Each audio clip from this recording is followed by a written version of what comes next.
인생은 길고도 짧은 여정입니다.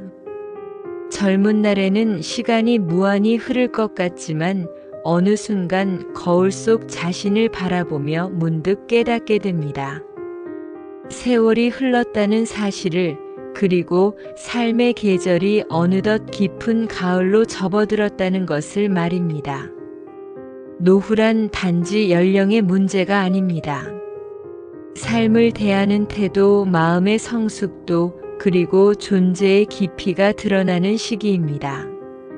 나이가 들수록 우리는 삶을 더욱 투명하게 바라보게 됩니다. 많은 것을 경험했고 수많은 사람을 만나고 보내며 그 안에서 웃음과 눈물, 기쁨과 고통을 함께 끌어안고 여기까지 걸어왔습니다. 그렇기에 노년은 새로운 시작이 아니라 삶의 진정한 본질을 마주하는 시기라고 할 수 있습니다. 그러나 현대 사회에서 노후는 종종 부정적인 이미지로 다가옵니다. 은퇴 이후의 경제적 불안, 건강에 대한 염려, 사회와의 단절, 그리고 관계의 변화는 노년을 외롭고 힘든 시기로 만들곤 합니다. 누군가는 묻습니다. 노후에도 과연 행복할 수 있을까? 이 질문에 대해 부처님께서는 이미 수천 년 전부터 해답을 주고 계셨습니다. 부처님의 가르침은 나이와 상관없이 늘 마음을 중심에 둡니다. 마음이 평온하면 삶이 평온하고, 마음이 흔들리면 아무리 환경이 좋아도 행복은 멀어집니다. 특히 인생의 후반부에는 어떻게 살아왔느냐보다는 어떻게 살아갈 것이냐가 더 중요해집니다.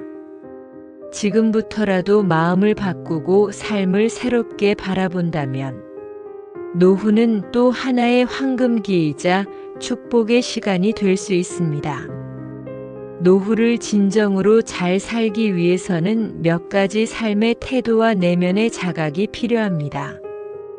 부처님께서는 인간의 고통은 외부에서 오는 것이 아니라 내면의 탐욕과 집착에서 비롯된다고 하셨습니다. 그 말씀은 노년에도 그대로 적용됩니다. 지금 이 순간부터라도 마음을 다스리고 삶을 돌아보는 시간이 주어진다면 그것이야말로 행복한 노후의 시작일 것입니다. 먼저 우리가 반드시 살펴보아야 할 것은 몸과 마음의 건강이 주는 진정한 가치입니다. 건강은 젊을 때도 중요하지만 노후에는 곧 삶의 기반이 됩니다. 부처님께서는 건강을 최고의 보물이라고 표현하셨습니다. 몸이 자유롭지 못하면 하고 싶은 일도, 만나고 싶은 사람도, 느끼고 싶은 감정도 제한될 수밖에 없습니다. 하지만 건강을 잘 가꾸고 유지한다면 그 어떤 부유함보다도 자유롭고 활기찬 삶을 이어갈 수 있습니다. 여기에 마음의 건강이 더해진다면 노후는 단지 늙어가는 시간이 아니라 더 깊이 살아가는 시간이 될 것입니다. 그 다음으로 중요한 것은 욕심을 내려놓는 지혜입니다. 노년의 불안은 종종 잃을 것에 대한 두려움에서 비롯됩니다. 자식에게 의지하지 않으려는 자존심, 사회적 역할이 사라지는 데서 오는 허탈감, 예전 같지 않은 몸에 대한 불만족 등은 결국 더 갖고 싶다, 예전처럼이고 싶다는 집착에서 비롯됩니다. 하지만 부처님은 말씀하셨습니다. 가진 것을 내려놓을수록 마음은 가벼워지고 욕망을 버릴수록 행복은 커진다. 노후는 욕심을 채우는 시기가 아니라 욕심을 내려놓고 삶의 본질을 바라보는 시기입니다. 세 번째로 우리는 마음을 조절하는 능력, 특히 분노나 서운함 같은 감정을 다스리는 법을 익혀야 합니다. 나이가 들수록 말이 직설적이 되고 감정의 기복이 커지는 경우가 많습니다. 이는 오랜 시간 쌓인 삶의 피로감 때문이기도 합니다. 그러나 부처님께서는 성내는 마음은 자신의 등을 태우는 불과 같다고 하셨습니다. 나이 든 이후에야말로 마음의 무게를 덜어내고 화를 잠재우는 연습이 필요합니다. 그것이 곧 자신을 편안하게 하고 주변과의 관계를 부드럽게 해주는 지혜입니다. 네 번째로는 정신적인 활력과 신체의 움직임을 조화롭게 유지하는 일이 중요합니다. 나이 들었다고 멈춰야 하는 것은 아닙니다. 오히려 더 천천히, 더 깊게 살아가야 할 때입니다. 책을 읽고 명상을 하며 이웃과 대화하고 산책을 즐기는 일상은 단조롭지만 평온함을 줍니다. 부처님께서도 한 곳에 머물며 걷고 묵묵히 앉아 사색하는 시간을 소중히 여기셨습니다. 그렇게 삶의 흐름을 거스르지 않고 자연스럽게 흐르도록 두는 것, 그것이 곧 노년의 정신적 건강을 지키는 열쇠입니다. 마지막으로 노후의 삶을 풍요롭게 만들어주는 가장 강력한 힘은 이타적인 삶입니다. 남을 도우며 살아가는 삶은 마음을 채우는 가장 순수한 방식입니다. 베푸는 마음은 외로움을 녹이고 존재의 이유를 분명히 만들어줍니다. 이타적인 삶은 결코 큰 희생이나 거창한 일이 아닙니다. 따뜻한 말 한마디, 작은 친절 하나, 진심 어린 관심이 바로 그것입니다. 부처님은 진실한 마음으로 남을 이롭게 하면 그 공덕은 자신에게 돌아온다고 하셨습니다. 결국 주는 삶이 곧 받는 삶입니다. 이 5가지는 단순한 조언이 아닙니다. 삶의 방향을 바꾸고 마음을 밝히는 등불과도 같습니다. 몸과 마음의 건강을 지키고 욕심을 줄이며 화를 다스리고 정신을 살피고 이타적으로 살아간다면 노후는 더 이상 두려움의 대상이 아닙니다. 오히려 인생의 마지막을 가장 평화롭게 맞이하는 완성의 시간입니다. 이제 우리는 하나하나 이 주제들을 천천히 들여다보며 부처님의 말씀을 통해 노후를 행복하게 살아갈 수 있는 구체적인 방법들을 함께 살펴보려 합니다. 부디 이 여정을 통해 당신의 삶이 더욱 따뜻하고 고요한 빛으로 채워지길 바랍니다.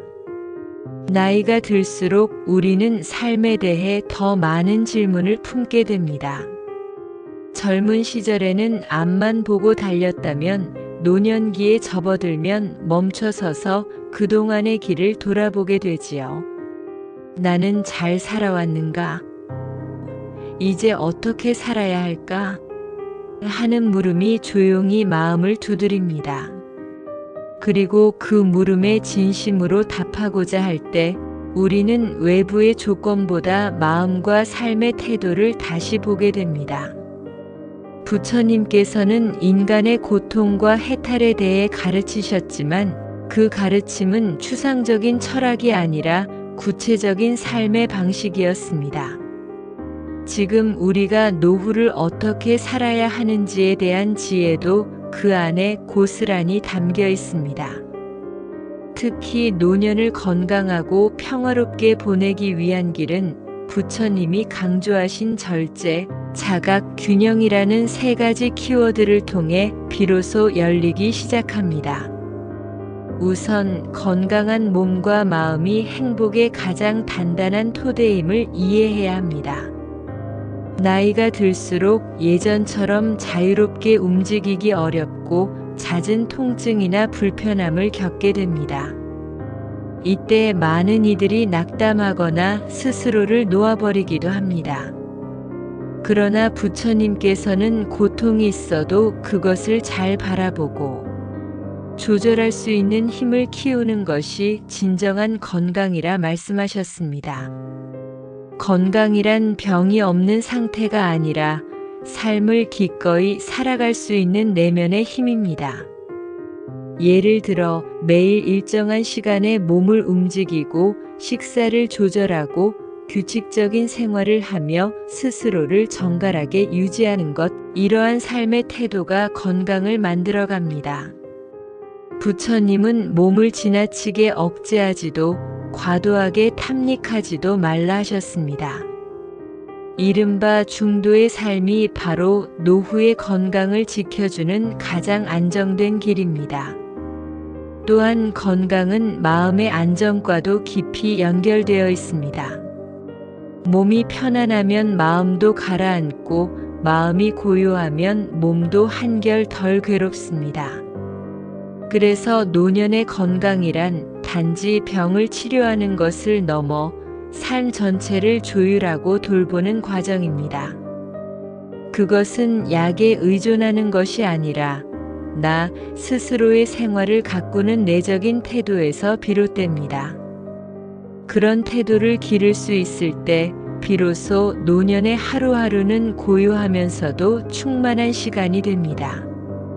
두 번째로 노후의 삶에서 반드시 돌아보아야 할 것은 욕심을 줄이는 연습입니다. 부처님께서는 바라는 것이 많을수록 마음은 어지럽고 내려놓을수록 마음은 맑아진다고 하셨습니다. 이는 단순히 물질적인 욕망에 국한되지 않습니다. 젊었을 때는 더 많은 것을 이루기 위해 욕망이 동력이 되기도 했지만 노년에는 그 욕심이 오히려 삶을 무겁게 만들고 만족을 느끼지 못하게 만듭니다. 예를 들어 자녀에 대한 기대, 남들보다 더 건강해야 한다는 생각, 과거의 영광을 유지하려는 마음 등이 모두 노후의 스트레스를 키우는 욕심이 될 수 있습니다. 노인은 욕심이 없어야 한다는 말이 아닙니다. 무엇을 바라느냐, 어디에 마음을 두느냐가 문제입니다. 바깥의 세상에서 얻을 수 없는 것을 바라고 있다면 그것은 결국 끊임없는 부족감과 실망을 낳게 됩니다. 그러므로 나이가 들수록 덜어내는 법을 배워야 합니다. 옛날 사진 속 나를 떠나보내고 누군가의 인정을 바라는 마음을 내려놓으며 그 자리에 지금 이 순간의 고요함을 채워야 합니다. 욕심이 사라지면 비교도 사라지고 불만도 줄어들며 오히려 있는 그대로의 삶에 감사할 수 있게 됩니다. 적게 가져도 마음이 부유해지는 것, 그것이야말로 진정한 노년의 풍요입니다. 세 번째는 감정의 흐름을 잘 다스리는 능력, 그 중에서도 화를 내려놓는 태도가 필요합니다. 사람은 누구나 분노를 느낍니다. 하지만 노년기에는 그것이 조금 더 쉽게 표출되기도 합니다. 몸이 예민해지고 관계가 좁아지며 혼잣말이 늘어나는 것처럼 감정도 쉽게 격해질 수 있는 환경이 조성되기 때문입니다. 특히 가까운 가족이나 이웃과의 갈등은 쉽게 분노를 유발합니다. 내가 해준 것이 많다고 생각할수록 돌아오는 무관심이나 서운함에 마음이 흔들리기 쉽습니다. 하지만 부처님은 감정의 폭발보다는 비움과 관찰을 통한 해소를 말씀하셨습니다. 마음속에 고요한 물을 담듯 감정이 생겨날 때 그것을 억누르거나 터뜨리지 않고 조용히 들여다보는 태도가 필요합니다. 예를 들어 누군가의 말이 거슬릴 때 그 즉시 반응하기보다 지금 내 안에서 어떤 감정이 올라오고 있는가? 를 바라보는 연습을 한다면 마음은 점점 단단해지고 넓어집니다. 화를 낼수록 인간관계는 좁아지고 신뢰는 멀어집니다. 반대로 부드럽게 반응하고 말을 아끼고 듣는 자세를 갖추면 마음의 관계는 넓어지고 깊어집니다. 그리고 그 관계의 넓이만큼 우리의 노후는 덜 외롭고 더 따뜻해집니다. 마음을 다스리는 데 있어 부처님이 강조하신 또 하나의 방법은 자비심입니다. 자신에게 먼저 자비를 베풀고 타인에게도 연민의 눈으로 바라보는 태도 말입니다. 저 사람도 아프겠구나. 저 말의 이면에는 사연이 있었겠지라고 생각할 수 있는 그 한 걸음의 여유가 화를 막고 상처를 막고 고독을 막아줍니다. 이처럼 감정을 조절하는 힘은 타고나는 것이 아니라 평생에 걸쳐 익히는 수행입니다. 노후는 그 수행을 마무리하는 가장 좋은 시기이기도 합니다. 요약하자면 건강을 잘 돌보고 욕심을 줄이고 감정을 지혜롭게 다스리는 삶은 노후를 바꾸는 핵심 열쇠입니다. 이것들은 하루아침에 이루어지는 것이 아닙니다. 그러나 매일 조금씩 실천하면 어느 순간 삶의 질감이 달라지고 마음속에 평온이 자리를 잡게 됩니다. 부처님께서는 내면의 평화가 외적인 안정보다 더 큰 행복이라고 하셨습니다. 그 말은 지금도 여전히 유효하며 특히 노후라는 삶의 마지막 여정에서는 더욱 진하게 다가오는 가르침입니다. 삶의 후반부에 접어들수록 사람은 외형보다 내면을 돌아보게 됩니다. 몸이 예전만 못하다는 것을 느끼면서 자연스레 마음이 머무는 곳도 달라지기 마련입니다. 젊었을 땐 바쁘게 흘러가는 세상 속에서 무언가를 이루는 데 집중했다면 노년에는 있는 그대로의 삶을 어떻게 받아들이고 살아갈 것인가가 더 중요해집니다. 이 시기를 편안하고 건강하게 보내기 위해선 몸과 마음의 상태를 함께 살펴야 합니다. 어느 한쪽에 치우치면 균형이 무너지기 쉽고 그 균형의 붕괴는 삶의 만족도에 큰 영향을 미치게 됩니다. 부처님의 가르침을 따라 우리는 이 시기를 더욱 지혜롭고 따뜻하게 살아갈 수 있는 방법을 찾아야 합니다. 먼저 생각해 봐야 할 것은 정신의 건강과 육체의 활동 사이의 균형입니다.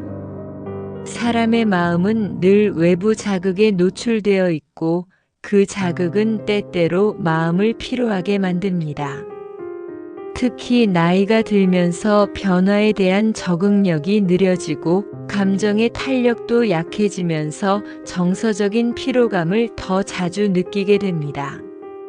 이러한 상황일수록 우리는 몸을 움직여야 합니다. 단 그것은 무리한 운동이 아니라 자기 몸이 감당할 수 있는 선에서의 꾸준한 활동을 의미합니다. 노년기에는 근육량이 감소하고 유연성도 떨어지기 때문에 운동을 한다는 것이 때로는 부담으로 느껴질 수 있습니다. 하지만 중요한 건 얼마나 강하게 운동하느냐가 아니라 얼마나 지속적으로 움직이느냐입니다. 하루에 2030분 걷기, 간단한 체조, 나무, 그늘 아래서의 천천한 호흡 운동, 또는 가벼운 집안일 등은 모두 몸과 마음을 동시에 움직이게 해줍니다. 몸을 쓰면 마음도 덜 답답해집니다.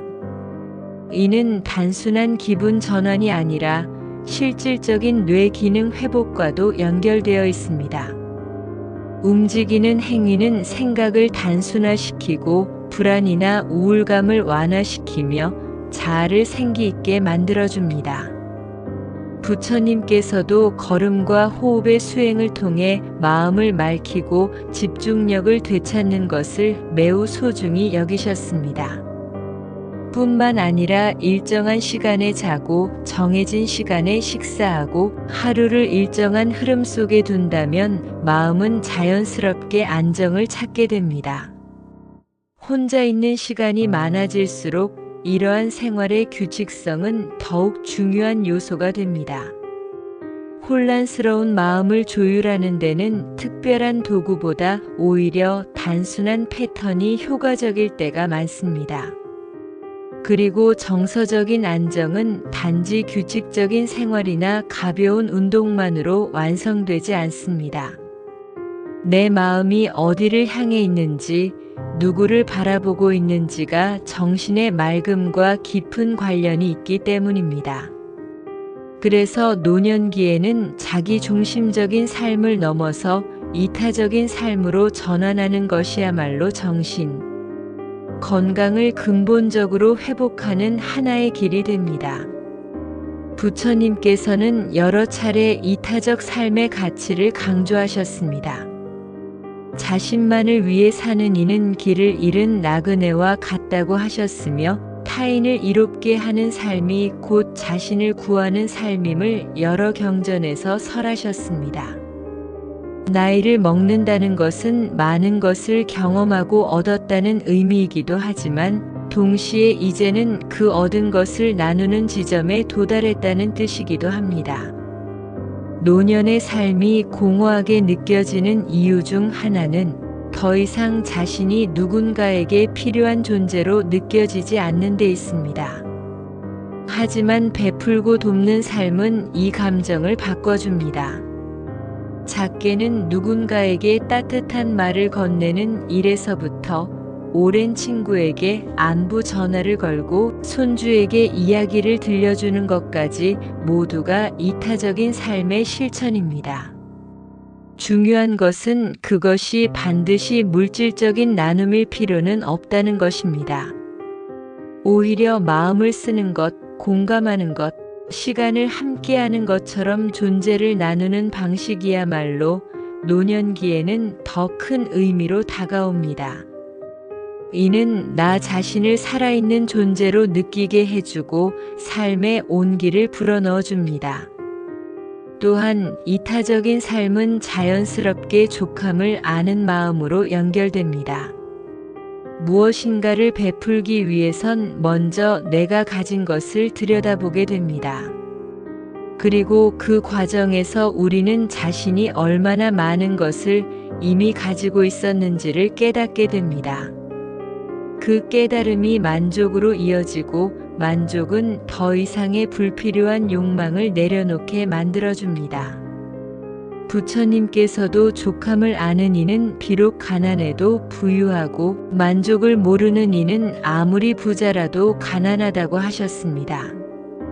이 말은 노년기에 특히 깊이 와닿습니다. 아무리 돈이 많아도 아무리 조건이 좋아도 끝없이 더 바라는 마음이 있다면 행복은 멀게만 느껴집니다.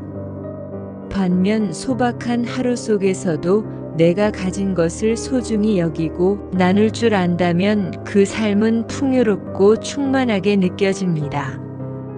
우리는 때로 더 많은 것이 우리를 안전하게 해준다고 생각합니다. 그러나 노년기의 평화는 소유에서가 아니라 관계의 온기와 내면의 안정감에서 비롯됩니다. 욕심을 내려놓고 타인과 연결되어 있으며 내가 할 수 있는 작은 나눔을 실천하는 삶. 그 삶은 외롭지 않고 고요하며 오래도록 따뜻합니다. 살아온 날이 쌓이면 사람은 자연스레 삶의 의미를 다시 묻게 됩니다. 오랜 세월을 지나며 마주한 기쁨과 슬픔, 만남과 이별은 어느덧 우리를 지금 이 자리에 머물게 했습니다. 노년이라는 시기는 그 모든 걸 품은 채 어떻게 살아야 할 것인가를 더 진중하게 되새기는 시간이 됩니다. 우리는 자주 과거를 돌아보고 때로는 미래를 염려합니다. 하지만 부처님께서는 삶의 중심은 지금 이 순간에 있다고 말씀하셨습니다. 노후 역시 마찬가지입니다. 아직 살아있는 오늘, 이 하루가 바로 우리 삶의 본질이자 가장 귀한 시간이기 때문입니다. 부처님께서 강조하신 삶의 자세는 크게 5가지였습니다. 몸과 마음의 건강을 아끼고 욕망을 줄이며 감정을 가라앉히고 정신의 맑음을 유지하고 나눔을 실천하며 만족하는 삶. 이 5가지는 단지 교훈이 아니라 실제로 우리 일상 속에서 실천할 수 있는 삶의 원칙입니다. 건강은 단순히 병이 없는 상태가 아닙니다. 그보다는 스스로를 돌보고 가꾸며 하루하루를 무리 없이 살아갈 수 있는 여유를 의미합니다. 몸에 맞는 활동을 이어가고 지나침 없이 생활을 조율하며 마음을 정갈하게 유지하는 것. 이러한 자세야말로 부처님께서 말씀하신 중도의 삶이며 노후의 평온을 지켜주는 기둥이 됩니다. 또한 더 많이 가지려는 마음은 오히려 삶을 무겁게 만듭니다. 나이가 들수록 중요한 것은 소유가 아니라 내면의 자유로움입니다. 탐욕과 비교에서 벗어나 있는 그대로의 삶을 받아들일 수 있을 때 우리는 비로소 진정한 평화를 느끼게 됩니다. 부처님께서 적게 바라면 마음이 가벼워진다고 하신 가르침은 노후의 삶에서 특히 깊이 새겨야 할 말씀입니다. 분노나 서운함과 같은 감정은 노년기의 일상을 흐리게 할 수 있습니다. 그럴수록 감정을 억누르기보다 흘러가도록 두고 바라보는 힘이 필요합니다. 말을 줄이고 듣는 태도를 지키며 마음속 불편함을 부드럽게 다스릴 수 있을 때 관계는 평화로워지고 외로움은 줄어듭니다. 마음의 평온은 복잡한 이론이 아니라 매일 반복되는 삶의 선택 속에서 조금씩 만들어지는 것입니다. 정신적 활력을 유지하는 것도 중요합니다. 몸을 움직이고 마음을 열고 익숙한 일상 속에서 새로운 감각을 발견하는 일이야말로 노후를 생기 있게 만들어줍니다. 책을 읽고 자연을 바라보며 누군가와 따뜻한 대화를 나누는 그 모든 순간들이 바로 삶의 활력입니다. 부처님께서는 조용히 걸으며 마음을 가다듬는 시간을 매우 소중히 여기셨습니다. 그 가르침은 오늘날 우리의 삶에도 그대로 적용됩니다. 그리고 마지막으로 이타적인 삶은 노후의 가장 큰 보람이자 따뜻함입니다. 누군가를 위로하고 마음을 나누며 작지만 진심 어린 행동을 실천하는 사람은 결국 자신의 마음도 치유하게 됩니다. 베풀면 되돌아오는 기쁨이다라는 말처럼 나눔은 외로움을 덜어내고 삶의 의미를 되살려줍니다. 족함을 아는 삶은 결핍보다 더 큰 풍요를 안겨줍니다. 더 이상 비교하지 않고 지금 이 자리에서 충분함을 느낄 수 있을 때 우리는 비로소 인생을 온전히 받아들이게 됩니다. 이 만족감은 소유가 아닌 존재의 깊이에서 비롯되며 부처님께서 바라셨던 자유로운 삶의 본질입니다. 노년은 마무리가 아니라 완성입니다. 그동안 걸어온 길을 정리하고 마음을 다듬으며 가장 단순한 순간에 깊은 의미를 부여하는 시기입니다. 이제는 내가 살아온 길을 사랑하며 남은 날들을 더 따뜻하게 가꿔야 할 때입니다. 부처님의 가르침처럼 욕심을 비우고 마음을 고요히 하며 서로를 밝히는 등불이 되어 살아간다면 우리의 노후는 고요한 호수처럼 맑고 평화로울 것입니다. 당신의 하루가 그리고 삶의 마지막 장면들이 부처님의 말씀처럼 고요하고 따뜻하게 물들기를 진심으로 바랍니다.